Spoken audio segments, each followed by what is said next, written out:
스케일과 또 연출력을 자랑하고 있는데요. 한국 드라마는 시즌 1로 끝나는 경우가 많습니다. 물론 1988 뭐 이런 경우는 좀 예외적인 경우가 있지만 해품달 그걸로 딱 끝납니다. 근데 미국 드라마에는 거의 예외 없이 시즌 1이 있고 시즌 2가 있고 시즌 3이 있어요. 한국에도 소개가 됐던 스코필드 있죠. 석호필이라고 얘기하는 저 같은 석씨. 시즌 3까지 돼 있어요. 프리즌 브레이크 제가 해외에 있을 때 그거 한번 빠져가지고 말이죠. 여름에 밤새 봤던 기억이 납니다. 몇 개를 쫙 이어가지고 너무너무 흥미진진하니까. 근데요, 예수님의 사역에도 시즌 1이 있고 시즌 2가 있습니다. 물론 경우에 따라 시즌 3까지도 얘기하는 경우도 있어요.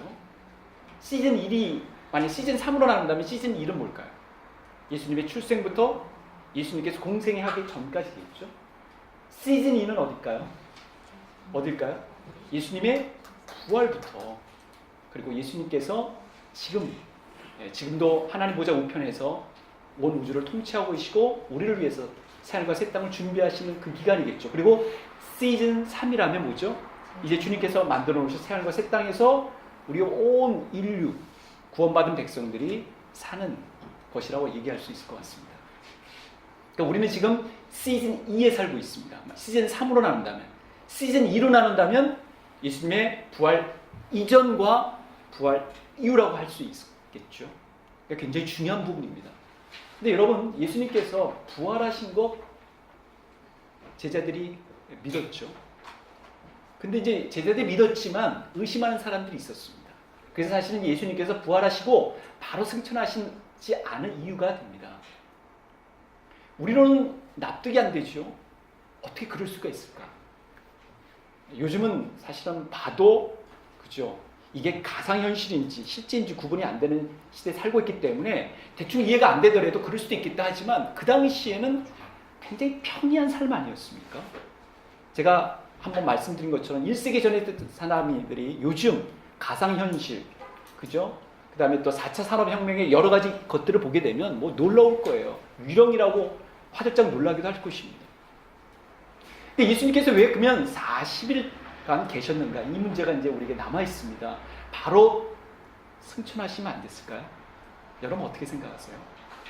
왜 굳이 또 40일이었을까? 여러분, 예수님께서 공생애 하시기 전에 40일 동안 뭐 하셨죠? 준비하셨죠. 어디서요? 광야에서요. 무엇으로요? 금식하면서 하나님 말씀을 묵상하시면서 준비하셨습니다. 우리도 어떤 일을 하기 전에, 이사를 할 때든가 어떤 일, 중요한 일을 하기 전에 준비하잖아요. 호흡을 가다듬죠. 주님도 그런 호흡을 가다듬으셨어요. 그래서 40일간 금식을 하시면서 자기 절제를 극대화하셨습니다. 그리고 공생애를 시작하셨죠. 그리고 공생애를 멋지게 완수하셨습니다. 그리고 이제 부활하셨습니다. 여러분, 주님께서 죽으신 것도 우리를 위해서 죽으셨다고 우리는 고백합니다. 주님께서 부활하신 것도 우리를 위해서 부활하셨다고 우리는 믿습니다. 다 우리를 위한 거예요. 그죠? 온 정성을 다해 부활하셨습니다. 근데 그 40일 기간도 누구를 위해서 머무셨느냐? 그의 백성들을 위해서 머무셨어요. 여러분, 40일 동안 주님께서 뭐 하셨습니까?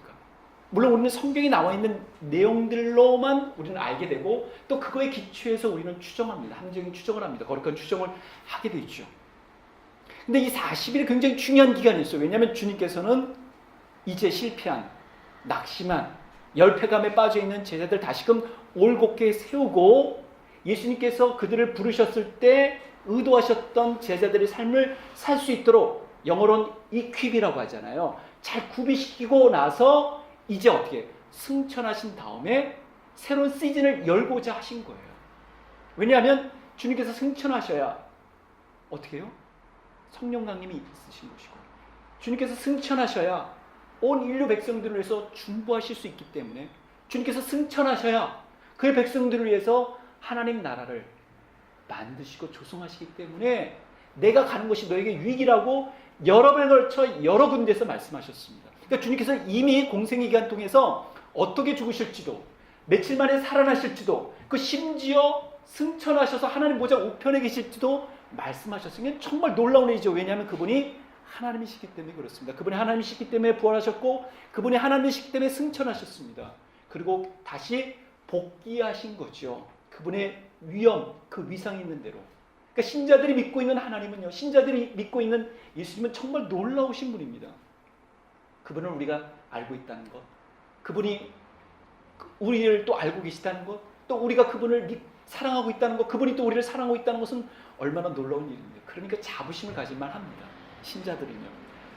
물론 경우에 따른 이런 얘기를 했어요. 아유, 좀 몇 사람 믿어야지. 몇 사람만 희귀함이 없는 것 같아요. 이곳에서도 믿는다고 그러고 저쪽에서도 믿는다고. 여러분, 그건 하나만 알고 아홉은 모르시는 거예요. 중국인들이요, 가면요, 이곳 저곳에 다 있습니다. 어느 곳에도 있어요. 어느 나라에도 있습니다. 근데 왜 중국인들이 자긍심을 갖는지 아십니까? 어느 곳에도 있기 때문에 그래요. 인구가 많기 때문에 그렇습니다. 젊은이들이 잘 쓰는 대로 무슨 수가 많기 때문에 그래요.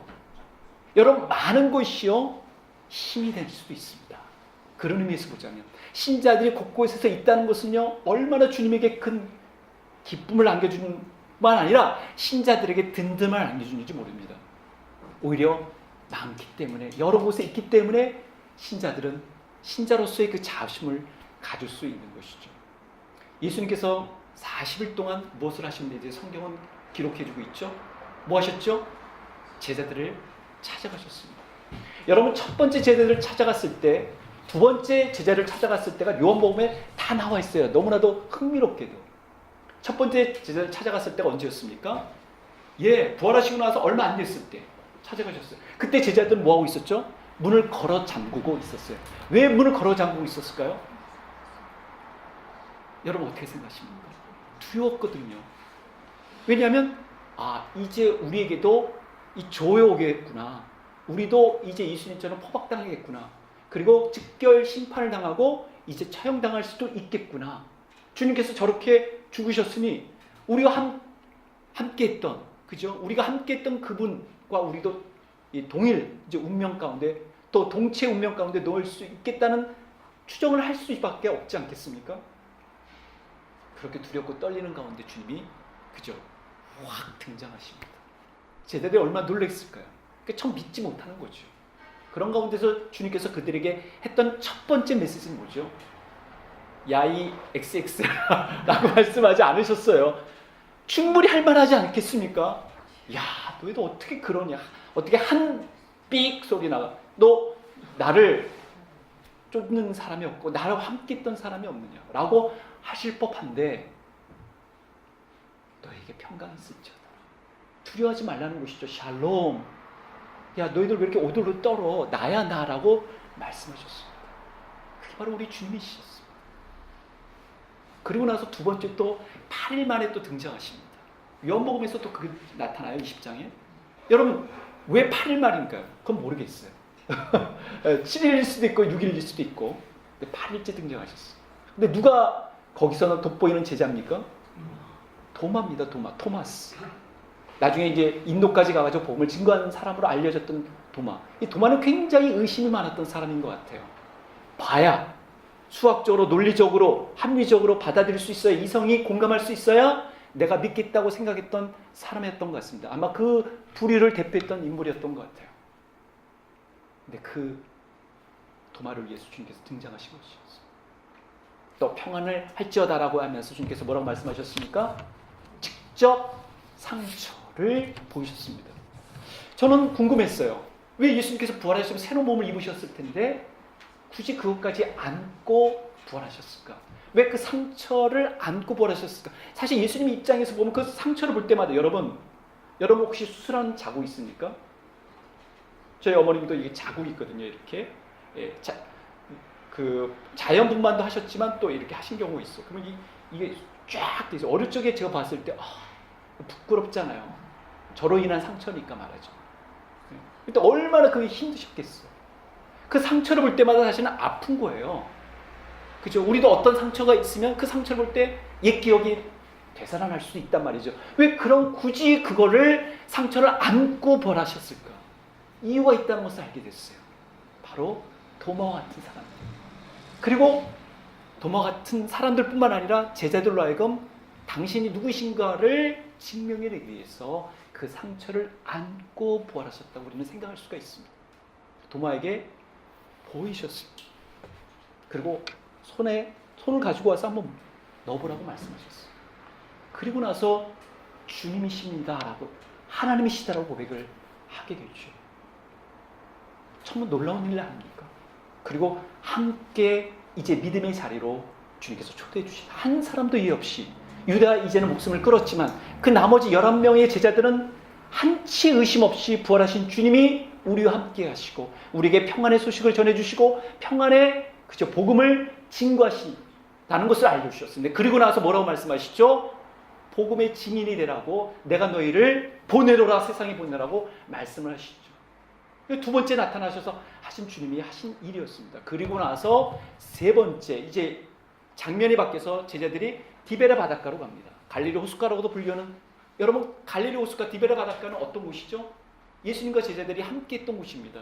거기서 기적도 베풀었죠. 그래서 베드로는 그저 수중 위에서 걸었던 첫 번째 사람이 되기도 했습니다. 허경영 씨도 뭐 걸었다고 하긴 하지만 그건 뭐 믿기는 좀 어렵고요. 베드로는 첫 번째 걸었던 사람이었어요. 그러다가 믿음이 약해서 다시 빠지기도 했지만 얼마나 스릴에 넘쳤을까요? 그리고 또 풍랑이 있는 가운데서도 주님께서 풍랑을 잠잠케 했던 그런 기적도 맛봤던 곳이 바로 바닷가입니다. 디베라 바닷가는 또 베드로에게 있어서는 남다른 추억이 있죠. 뭐였죠? 밤새도록 열심히 고기를 잡았지만 그날따라 잡은 게 하나도 없는 거예요. 낭패감 휩싸여가지고 이제 그물을 씻는 가운데 어느 분이 차근 등장하더니 어떻게 해요? 예의를 건네죠. 바로 예수님이셨습니다. 그리고 나서 해는 이제 떠가지고 광명천지인데 그것도 어떻게 깊은 데로 가가지고 그물을 내리라. 베드로가 갖고 있는 그물은요, 그냥 던지는 그물이에요. 그러니까 깊게 들이울 수 없는 그물인데도 불구하고 그 그물, 헬라어로 그 그물을 던지라고 얘기를 합니다.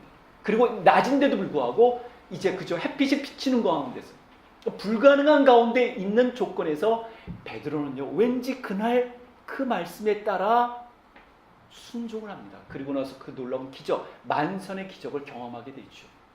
한 번도 자기 일생에서 경험하지 못한 기적을 경험하고 나서 그는 그 자리에서 예수님께 무릎 꿇고 주님, 저는 주인입니다, 나를 떠나소서라고 얘기를 하고 주님께서 그에게 매우 의미심장한 그의 마음과 기억에 사라지지 않는, 마음에 얹히고 기억에 사로잡히는 그 말을 듣게 되죠.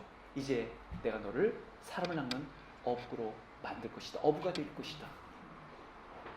그리고 자신의 장모님이 열병에 이제 있어서 죽음 그 경각에 가자 주님께서 방문하셔서 그 열병을 내쫓으시고 회복시키고 그 장모님이 이제 예수님의 그룹의 지원자가 되는 것을 보면서 이제 완전히 자기가 예수님의 그 수제자로 합류하게 됐고 그 역할을 감당하게 됩니다. 근데 가장 결정적인 순간에 베드로는 주님과 함께 하지 못했죠. 왜 그렇게 못했을까? 여러분도 아마 기도하시면서 이 사순절 기간을 통해서 왜 베드로는 그 결정적인 순간 함께 하지 못했을까를 아마 묵상해 보셨을 것 같아요. 저는 이런 생각이 들었어요. 어쩜 베드로는 그때부터 못한 게 아니라 겟세마네 동산에서 주님께 기도하실 때부터 못한 거예요. 베드로만 그런 게 아니라 제자들도 마찬가지였죠. 함께 기도하고 함께 분투했을 때 같이 못했기 때문에 가장 결정적인 순간 때 못했다고 우리는 말할 수밖에 없을 것 같습니다. 예수님께서 너무 괴로운 나머지 너희가 한시도 기도할 수 없느냐고 했을 때 주님, 제가 기도합니다. 주님, 제가 같이 하겠습니다라고 못했기 때문에, 그 힘이 없기 때문에, 그 사랑이 없기 때문에, 그 헌신이 없었기 때문에 사실 가장 결정적인 볼 때 예수님이 즉결 심리를 당하는 그 순간에 몇 번을 부인하죠? 3번을 부인합니다. 여러분, 성경에서 이렇게 한 번 등장하셨고 2번 등장하셨고 3번 등장하셨을 때는 의미가 있는 거예요. 3번은 어떤 의미냐면 충분히, 완전히, 완벽히라는 의미가 있어요. 그러니까 주님은요, 제자들에게 충분히 등장하셨다는 것을 말해준 것입니다. 필요한 만큼 등장하셨어요. 우리 주님은 기적을 베푸셨을 때 그냥 남용하지 않으셨습니다. 필요할 때 필요한 사람들에게 필요한 만큼 베푸신 것처럼 제자들에게 필요할 때 필요한 만큼 등장하셨습니다. 그리고 동일하게 그와는 또 반대로 어떻게 해요? 제자를 대표했던 베드로는 주님을 충분히 완벽히 부인했습니다. 사람들 앞에서 나를 시인하면 나도 하나님 아버지 앞에서 그를 시인할 것이요라고 누누이 들었던 베드로였건만 사람들 앞에서 공적으로 부인을 했습니다. 그러니 얼마나 충격이었겠습니까? 얼마나 스스로에 대해서 자멸감이 생겼겠습니까? 저는 베드로에게 그 트라우마가 있다고 생각이 들어요. 그것도 꽃기옷에 이 세 번이 등장하지 않았겠습니까? 제가 원음으로 할 수도 있는데 그러면 또 너무 놀라실 것 같아서 제가 세 번 울음소리에 의해서 통보를 합니다. 여러분, 부인 양상은 다르지만 배반의 도는 더 높았지만 유다는 스스로 목숨을 끊고서 어떻든 그렇지만 베드로는 울음으로 통곡으로 그래서 큰 자멸감. 사람은요, 자기 극단적인 순간에 내가 꼭 필요할 때 왜 그분의 손을 붙잡지 못했을까? 왜 그분의 눈빛이 교환됐을 때 내가 그분 앞에서 저도 그분과 함께한 무리 중에 한 사람입니다라고 왜 못했을까? 여러분, 이 한국 사회의 아픔은 세월호에게도 있습니다. 세월호의 마지막 구조자가 누군지 아십니까? 박준혁 군이라고 있습니다. 지금 이제 21살 됩니다. 이 친구가 마지막으로 나오다가 이 물이 확 차가지고 자기 담임 선생님이 휩쓸려 내려가는 것, 그리고 자기 손을 붙잡고 있는 김수정이라는가요? 그 여학생이 내려가는 것 때문에 1년 반, 아니 1년 더 넘 동안 이 SBS 다큐가 소개했던 한 1년 9개월 동안 운신의 폭을 방 안에서, 그리고 손잡아서 이렇게 구출해주지 못한 그죠, 동료, 친구의 여자친구라고 말할 수 있는, 사귀는 건 아니고요, 이제 알고 있는 여자친구의 부모님까지 못 만납니다. 그 트라우마 때문에. 나중에 여러분 기회가 있으면 한번 보시면 좋을 거예요. 그것이 계속 따라다니는 거예요. 베드로에게는 없었을까요? 베드로에게도 있었다고 저는 봅니다. 그래서 결국 베드로가 하고 간 거라고 좀, 어디로요? 다시 옛 일터로 들어간 것이죠. 제가 어떤 아이한테 한번 물어봤어요. 왜 베드로가 옛 일터로 되돌아갔을까? 그 아이는 이렇게 대답을 하더라고요. 두려웠으니까. 자기가 잡힐 것 같으니까 숨기 위해서 아마 간 것 아니겠느냐. 그럴 수도 있겠죠. 그러나 저는 그거보다는 이제 더 이상 뭘 스스로에게 기대할 수 있겠습니까? 적어도 내가 예수님 앞에서, 그리고 제자들 앞에서, 다른 제자들은 주님을 그죠, 부인할지언정 저는 그러지 않겠습니다라고 2번에 걸쳐서 공적으로 주장을 했는데 3번 완벽하게 부인했으니 자신에 대한 자멸감, 자신에 대한 기대를 다 접고 내가 할 수 있는 게 뭘까? 목구멍이 포도청이 내가 그냥 내 일터로 들어가야겠다 하지 않았을까요? 그래서 그 일터로 들어갑니다. 나 이제 갈 거야 하니까 또 베드로가 아마 리더십이 좀 강했던 것 같죠? 같이 이제 제자들이 또 그 비디베 바닷가에 가서 어부로서 했던 7명의 제자들이 있는 그 환경으로, 그 세팅으로 우리로 하여금 주님께서 초대해 주시는 것이죠. 만약 이 감독이 메가폰을 잡았으면 그 7명이 있는 제자들 쪽, 어부 출신의 제자들 쪽으로 쫙 우리를 모아갈 거예요. 그리고 나서 주님께서 이제 제자들을 만나서 또 어떻게 하죠? 내 오른편으로 그물을 던지라고 얘기합니다.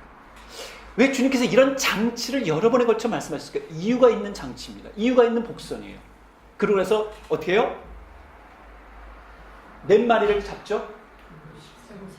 네? 153. 그죠? 153가도 있어요. 그래서 제가 그때 말씀드렸어요. 153마리를, 왜 굳이 153일까? 그 이제 우리가 주님께 여쭤봐야 되겠지만, 한 마리도 잡지 못했을 때, 혹은 또 이 어부들에 있어서는 한 마리가 얼마나 귀중하겠습니까?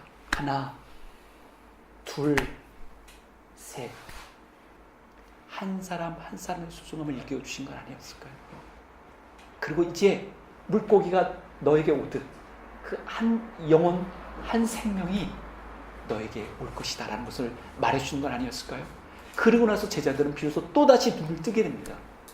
바닷가, 여러분 그 장소를 놓치지 마십시오. 그리고 주님께서는 또 식탁, 숯불 있는 곳으로 인도해 주시죠. 여러분, 식탁은 얼마나 주님께서 그죠, 놀라운 강화, 교훈을 주실 때, 주님께서 뭔가 중요한 메시지를 전해줄 때 사용했던 장치였습니까? 성만찬을 했던 것도 식탁이었죠. 식후에 잔을 가지사, 그리고 제자들에게 첫 번째 성찬을 마련해 주십니다. 그리고 식탁에서 또 어떻게 했죠? 예, 놀라운 기적들을 베풀어 주셨습니다. 오병이의 기적도 베풀어 주셨고요. 그리고 또 조반 먹은 후에, 여러분 식탁은요 굉장히 중요한 의미가 있습니다. 왜냐하면 그 당시의 식탁은요 사람과 사람들과의 교제가 서로 형성될 뿐만 아니라 절친을 만들어주는 통로이기 때문에 그렇습니다. 그리고 그 식탁에서 엠마 도성에 있는 두 제자들이 식탁에서 눈이 띄어져서 부활하신 주님을 발견할 수 있었던 것처럼 식탁에서 새로운 발견을 하게 되는 것이죠. 그랬을까요? 제자들이 모여들고 이제 식탁에서 주님께서 조반을 먹은 후에 합니다. 여러분, 그래서 신자들도 우리는 식탁의 교제를 갖게 되는 것이죠. 이 식탁은요 변화를 가져옵니다. 왜냐하면 식탁은 정성이 있죠. 식탁에는 사랑이 깃들잖아요. 그죠? 김모모 시인의 표현처럼 사랑으로 지어진 밥이 있기 때문에, 사랑으로 지어진 반찬이 있기 때문에 그런 것이죠. 그리고 나서 주님께서는 뭘 말씀하시죠? 베드로와 제자들에게 이제 말씀을 건네게 됩니다. 여러분, 그 SBS 다큐 중에서 밥상머리의 기적이라는 것이 있습니다. 나중에 여러분 시간이 되시면 제가 이제 이 다는 못 봤고요. 필요한 것만 살짝 봤는데, 이제 왜냐면 이 주제와 좀 맞닿아 있기 때문에 오바마 대통령이 이 저녁 식사를 가족들과 함께 했다는 것으로 굉장히 훈훈한, 감동 뭉클한 그거를 남겼죠. 마지막 그 연설할 때도 이제 나왔던 그런 대목이기도 하죠. 여러분, 그 바쁜 일정에서 가족과 함께 저녁 있는 삶을 즐기고 우리한테는 굉장히 부러운 것이기도 하지만, 그가 저녁을 가족들과 함께 한 다음에 필요한 일은 다시 밤새서 집무실에서 했다는 일화도 있습니다. 나중에 기회 되시면 그 책을 한번 보시면 좋을 것 같은데요. 그만큼 자신에게 가치가 있는 일이었기 때문에 그 식탁에서 서로 교제했던 것, 가족과의 그거를 나눴던 것을 동시대 사람들에게 전해주는 바가 있는 것이죠. 자, 밥상머리의 기적을 주님께서 연출하시려고 합니다. 누구에게요? 베드로에게. 누구에게요? 제자들에게. 그리고 나서 베드로에게 3번에 걸쳐서 질문을 던집니다. 그 질문이 뭐죠? 예, 나를 사랑하느냐는 겁니다. 그리고 이 사람들보다, 근데 이 사람들보다는요, 우리 한국어에는 이렇게 돼 있지만 헬라어에서는 이것들보다라고도 주어져 있어요. 그러니까 이 사람들보다 나를 더 사랑하느냐, 아니면 이것들보다, 이것들이 뭐죠? 그물, 어부일보다 더 나를 사랑하느냐로도 해석할 수 있고요. 또 하나 해석이 또 있습니다. 그건 뭐냐면, 이 제자들이 나를 사랑하는 것보다 나를 더 사랑하느냐. 여기에 대해서는 학자들마다 해설이 분분하지만 우리는 다수의 견해를 좀 취하려고 합니다. 그것은 바로 이 사람들이 나를 사랑하는 것보다, 너의 동료들이 나를 사랑하는 것보다 더 나를 사랑하느냐로 우리는 좀 모아보려고 합니다. 그런데 왜 주님께서 하필 베드로에게 찾아오셔서 다른 것보다도, 야 베드로야, 너 나한테 2번씩이나 공적으로 이렇게 장담하더니, 야 너 참 약하긴 약하다, 응? 야 그렇게 장담하는 거 아니지, 사람이 좀 양심 좀 있어 이렇게 하실 수 있는데 불구하고 베드로에게 그런 말씀하지 않으시고, 제자들이 있는 가운데 내가 이 사람들보다 나를 사랑하냐로 공적으로 묻습니다. 사적으로 묻는 게 아니라 공적으로 묻어요. 나를 쫓을 수 있겠어? 그 다짐 한번 해볼 수 있겠어? 라고 묻지 아니하시고, 이 사람들보다 더 나를 사랑하느냐고 물으셨는지에 대해서 궁금함이 생겼습니다. 여러분 어떻게 생각하세요? 왜 예수님께서 이 사람들보다 나를 더 신뢰하느냐가 아니라, 이 사람들보다 나를 더, 그죠? 의지하느냐가 아니라 더 사랑하느냐.